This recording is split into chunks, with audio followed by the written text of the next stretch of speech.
యేసుక్రీస్తు ప్రభువారు ఒకరోజు గలిలయ సముద్ర తీరానికి వెళ్ళినప్పుడు అక్కడ వలను బాగు చేసుకుంటున్న కొంతమందిని ప్రభు వారు చూశారు. ఆ తీరాన ఉన్న పేతురుని చూసి ప్రభు అన్నమాట, పేతురు ఫాలో మీ, నన్ను వెంబడించు అన్నారు.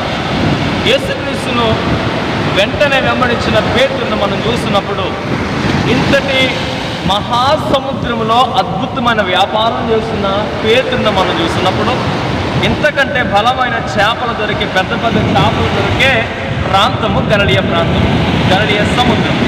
ఆ సముద్రంలో మంచి సంపద, మధ్య సంపద, తన లాభాన్ని, తన స్వయమును ప్రక్కన పెట్టి ప్రభువును వెంబడించిన వ్యక్తి పేతురు.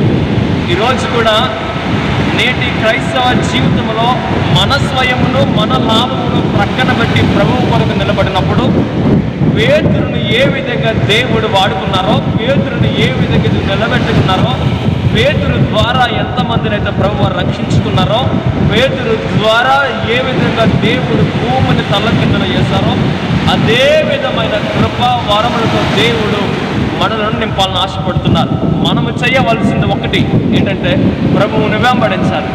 ఎలా ప్రభువుని వెంబడించాలి అంటే, మన స్వయమును, మన అహమును, మన యొక్క శారీరక క్రియలను అన్నిటిని ప్రక్కన పెట్టి దేవుని కొరకు ఒక తపన, ఒక పట్టుదల, ఒక భారం కలిగి మనం ప్రయాణం చేస్తున్నప్పుడు ఆనాటి పేతురు అనే దేవుడు నిన్ను, నన్ను కూడా దేవుడు వాడుకుంటారు.